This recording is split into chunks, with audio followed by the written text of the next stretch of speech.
Sujuuda akkamitti buuna akkasumas zikriin sujuuda keessatti jedhamu maal fa'a? Inshaallah waan sujuudaa wal qabatu viidiyoo kana keessatti ilaalla. Sirriitti dhaggeeffadhaatiin adda baafadhaa hubadhaa.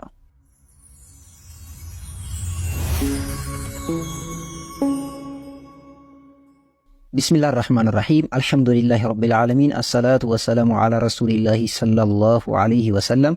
Assalamu alaikum warahmatullahi wabarakatuh. Sujuudaa fi zikrii sujuuda keessatti jedhamu.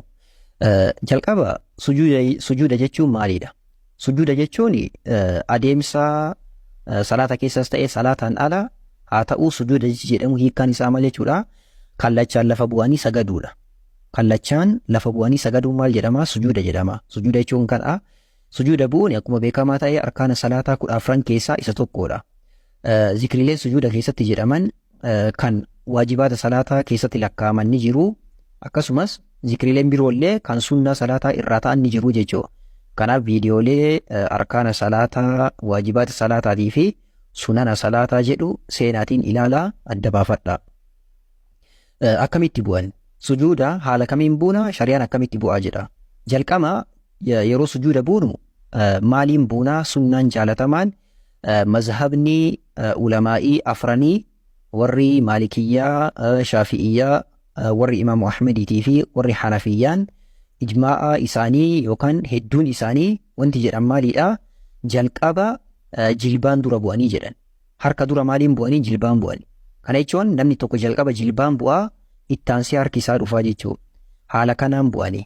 Ulamaa'iin gariin warri jalqaba harkaan bu'an jedhanillee ni jiru. As ol namni tokko osoo harkaan illee qabuuti salaanni isaa hin badu. Garuu sunnaan jaalatamaa fi jabeeffamaaf bareedaa ta'e maalidha? Jalqaba jilbaan bu'uudha. Yeroo sujuudarraa ol ka'anii, sujuuda yeroo xumuraniiti sujuudarraa ol ka'an jalqaba maaliin ol ka'uudha? Sunnaan jaalatamaa fi sunnaa inni bareedaan jalqaba harka ol fuudhuudha. Jalqaba maal dursinee kaanaa? Dursa jilba dura maaliin kaanaa? Harka dursineetiin ol fuunaa jechuudha. Akkana akkaataan sunnaan bareedaa ta'ee fi jaalatamaan haala kanaan sujuudarraa ol jechuu qabnaa jechuudha. Sujuuda nabiin keenya sallallahu alaihi wasallam hadiisaan akka dubbatanitti umirtu an asjuda ala sab'ati a'zumin jedhan. Humna torbarratti lafee torbarratti sujuuda godhutti ajajamee jedhan. Torban sunniin illee yaa'u beekamaadha. Arkaana salaataa keessaa isa tokko.